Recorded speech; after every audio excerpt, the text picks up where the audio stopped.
Let's talk about the new collection from Ensley Reign Cosmetics. It is the Underland Collection, and it is definitely a play on Alice in Wonderland. We've done a Twisted Tea party previously, so this is the grungy Underland version, and there's quite a few products launching, so let's get into them. First up, of course, we have the Underland eyeshadow palette. You can very much tell exactly what the theme is based on the cover. It's very much spooky. We have Alice going into what looks like quite a bit of a scary looking forest, and the inside color story is so beautiful. I love all these tones and the shimmers in here. I think it's a great selection, a great color story, and it is a smaller palette, so this is a 15 pan palette. I love that they've been recently experimenting with different sizes of palettes and not just doing super large palettes. There's definitely a couple of different textures in here, and then there's also a marble shade. I'm going to be showing you detailed swatches of all of the shimmer shades as well as comparison swatches, so we'll be getting into that. And there's also 5 single eyeshadows launching, and these are almost all multi-chromes except for the shade at the top. This is a holographic eyeshadow, varying textures in here as well.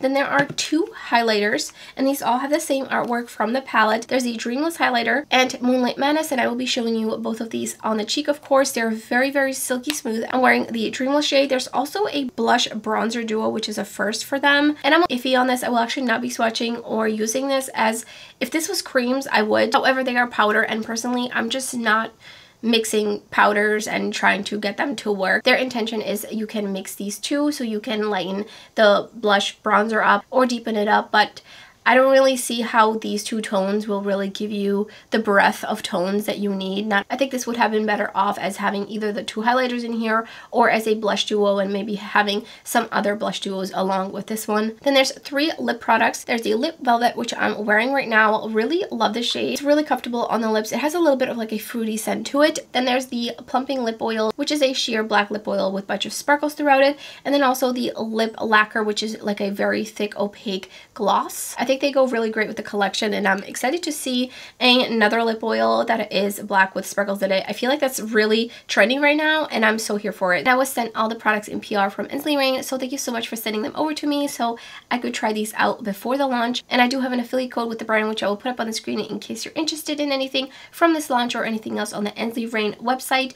And let's get into the details of some of the pricing. So the Underland palette is $70, which I think is definitely on the higher end, especially because it is a 15 pan palette and not one of their larger palettes. There's 8 shimmer shadows, and a few of them are multi-chromes or holochromes, which will definitely drive up the price. The code will bring it down to $63 for the palette, and the single eyeshadows will be $18 each. The Moonlit Madness highlighter is $14. The Dreamless multi-chrome highlighter is $20. The Distorted Dreams Face duo is $18. The glosses and lip oil are $13 each, and the lip trio is $35 each. So let's get into the detailed swatches of all the shimmer shadows, some comparison swatches, 2 looks, and then I'll be giving you some of my initial thoughts at the end of the video, so let's get right into it. So first up are the singles. This one right here is Mind Melt, and it is a holographic eyeshadow. There's no shift or anything. It is just like a straight up hollow eyeshadow, and it does have a little bit of a thicker texture to it. It's also flaky in the pan. Let me show you the pan for reference. I'm not sure if you'll be able to pick it up. It does feel just a little bit more emollient and almost squishy in the pan. And then right here is Sinister Slumber. Also, this one feels a little bit squishy in the pan, also a bit flaky. Here's what the texture looks like, but they will definitely smooth out, but I think these will be hard to pick up with a brush. So here is the hollow shade, super hollow. And then this shade, I think you could kind of see it's spreading a little bit, kind of like pasty. And this one is a vibrant orange straight on. It's not fully an iridescent. It has just a little bit of a kind of grayish tealish base to it, just slightly. And it's quite shifty. I could see a shift to like a peach all the way to gold to yellow, as well as a vibrant green all the way in a harsh angle. Painting the Roses Red is right here. Haunted Hatter is in the center. And then Gloomy Glow is this one right here. This one is like a typical black base, super smooth, metallic, multi-chrome. And these other 2 shades, they have a little bit of just, they're not like dry, they're not necessarily flaky, but they just have a little bit of a different feel to them. And I think all 3 of these will pick up really easily with a brush. And they are quite dark, and they're super pigmented. I mean, I could keep going. And then the last shade. Look at all those shifts. You have a really dark reddish purple. I see a shift to bronze all the way to kind of like a greenish bronze also at the end. a really vibrant but darker orange shifting to an antique green olive shade, almost like all the way at the end. Really beautiful, kind of like a goldish green, shifting to green to blue, like a blue aqua in there, all the way to a blue. I mean, that one is super, super shifty, really beautiful. First 3 shimmer shades, Wicked Wildflowers, The Red Queen, and Surreal. And these all feel very smooth, especially Wicked Wildflowers. It feels really, really silky smooth, not squishy in the pan. Surreal has a little bit of thickness to it in the pan. So here's how they are swatched. I don't have any primer on the back of my hand. I always dry swatch unless I mention that I use an eyeshadow primer. And here they are swatched out. This one took a little bit more spreading out. Like I said, it feels a little bit thicker. And this top shade does have hollow in it. It's a almost neon pink with maybe slight little bit of purple in it, straight on. It has a teal base and it shifts just so many colors. I see it going into peach first, and then I think I see a little bit of aqua, and then it eventually goes all the way to green. The Red Queen is a very bright, opaque red. I don't really see a shift in that one. And then Surreal is such a beautiful, really vibrant, orangey peach, almost straight on, with a kind of tealish base to it. It seems like it might be a little lighter when you're looking at it in the pan. And I see a shift to a gold, to an antique gold, and maybe even olive. These next 3 shades I'm swatching a little bit out of order, and I will explain why. So first one here is Shattered Looking Glass. Looks like there's some hollow in that one. And that is the marble shade. And then the center shade is Jabberwocky. And then this shade is Bedhead. And the reason I swatched them together is because they kind of have a little bit of a similar super dark straight on and then shifting to red. So Jabberwocky does have the green straight on versus Bedhead is a little bit more of a brownish red. Shattered Looking Glass. Really hoping to get better at swatching these like this, because I feel like it gets a little bit messy. Jabberwocky, I mean, this shade could go on for days. And then Bedhead.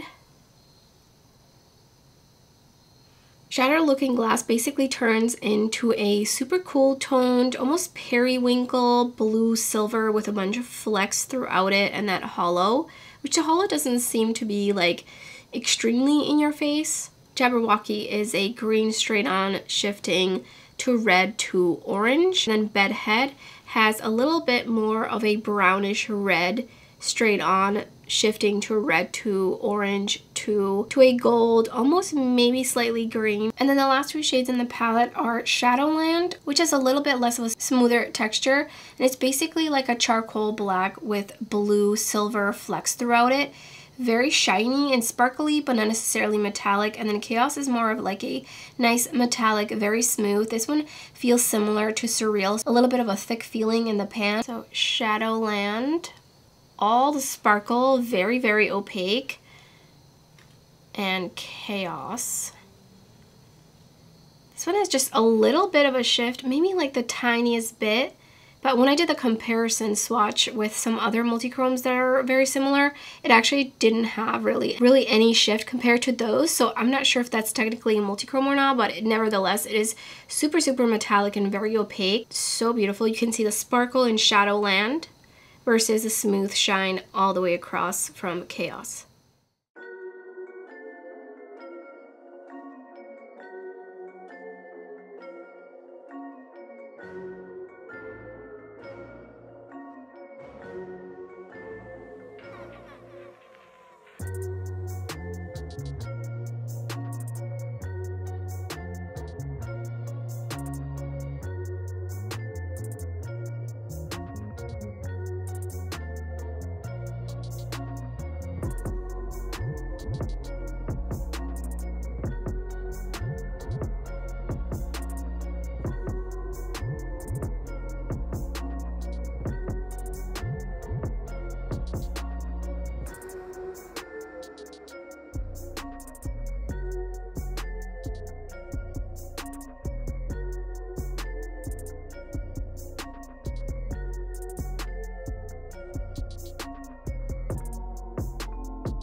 And for the brush, I'm going to be using the Lethal Cosmetics 125 Highlight Fan Brush. Seems like a really finely milled formula. And I went in a little bit with a heavy hand, and it definitely has a little bit of like a grayish cast to it. But it is so smooth and wet looking. Dreamless highlighter, using the same brush.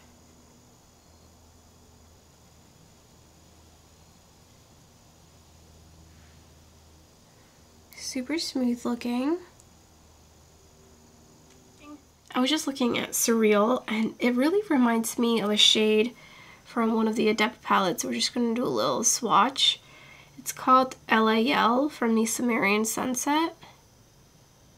Okay, somewhat similar, but pretty different. It's a little bit more similar to USS Defiant. Picked up Hallucination, and I'm just going to pop that on the outer corner and the lower lash line just a little bit. And I primed with the Natasha Denona Shadow Primer. And I'm taking Twisted Rabbit. I wiped off this brush, and I'm going to just press down on my crease, on this inner crease, and center on my crease as well. And then taking Nonsense, and I'm going to deepen out this outer corner. Ooh, super pigmented.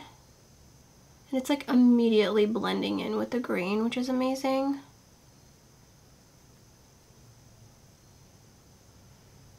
Gonna go back in with just a little bit more Hallucination out here. I kind of brought out Nonsense just a little too far out. I'm gonna go in underneath here as well. And I'm gonna go over the edges with some setting powder.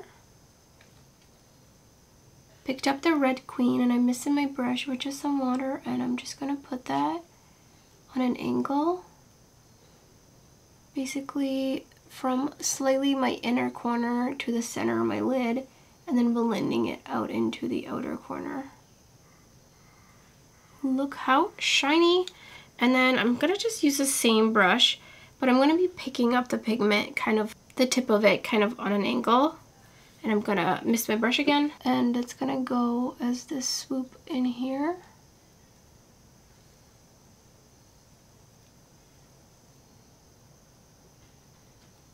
I'm gonna bring it up.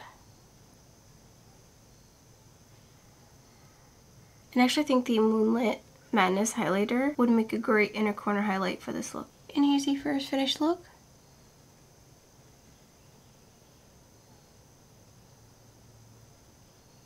For the second look, I primed with the Essence Primer. Picked up Dreadful Dreams, and I'm gonna put that on the inner crease.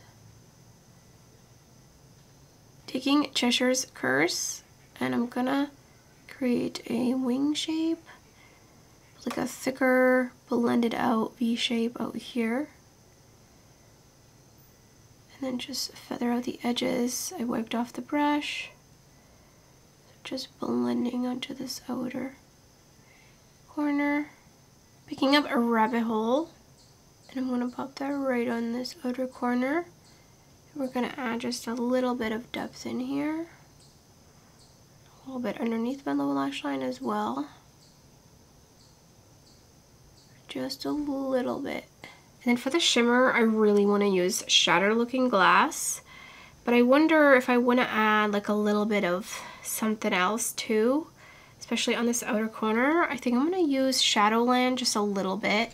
This one is not really necessarily like really metallic. It just has a bunch of sparkles in it, but like it definitely looks, it basically looks like the night sky. It is so pretty, very sparkly. And then I'm just going to use my pinky, and I'm going to use Shattered Looking Glass on the rest of my lid. And this one has kind of like a scattered effect because it is marbled, and I felt like this would be a really interesting pairing all together, and that looks super fun. And here's the second finished look.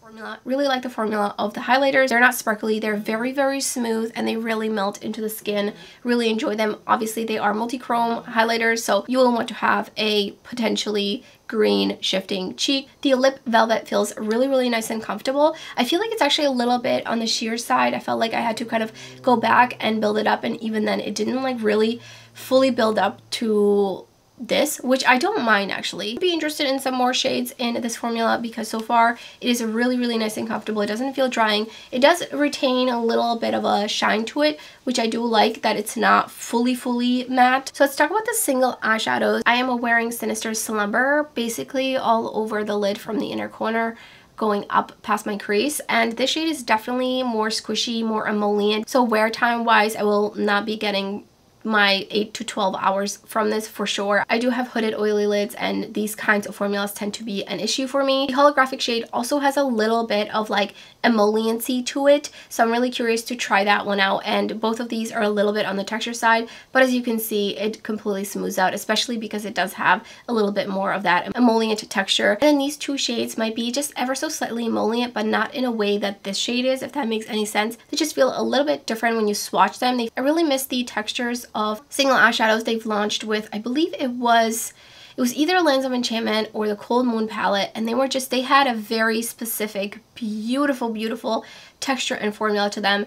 And I feel like the past couple of launches, these have been feeling a little bit more like the formula that's in the palettes, and I just really loved their single eyeshadows that had their very particular formula. But I haven't seen those in a while, and I would really love for them to bring those back because those just look so smooth, beautiful. They were very metallic. They weren't squishy or emollient or flaky. They were just really impactful. If you have hooded oily lids, then you might need to be a little bit careful which shade you pick up. Specifically, would not recommend the shade I'm wearing right now on the lid and the hollow shade, just in case you will probably experience some sort of creasing with it. Of course, you will have to do your own trial and error. And as for the other lip products, these feel really nice on the lips. I definitely have to try them out some more. And the lip lacquer shade is very opaque. Really feel like they've been launching some lip products here and there, but they seem to always have either a different formula or different packaging. I would love to see these be a little bit more cohesive overall just for the brand. So lastly, let's talk about the palette. Already love the matte. These are the great Ensley Reign matte formula. I had no issues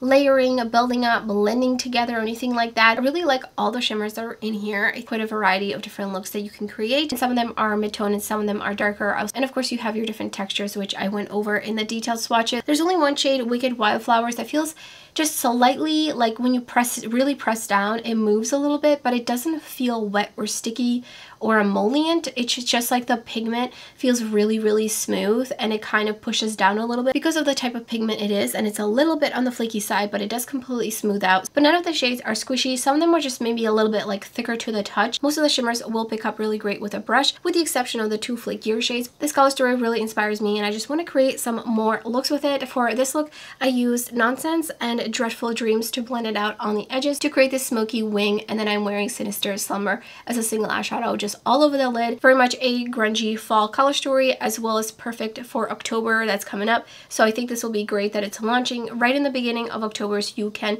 play with it before Halloween. So let me know in the comments below which look was your favorite, and if you plan on picking anything up. I would love to hear your thoughts, and if you love eyeshadow tutorials and also sparkly, shifty, shiny, beautiful eyeshadows, there's so many videos up already on my channel which I will put up on the screen if you would like to keep watching, and if not, then I hope to see you next time.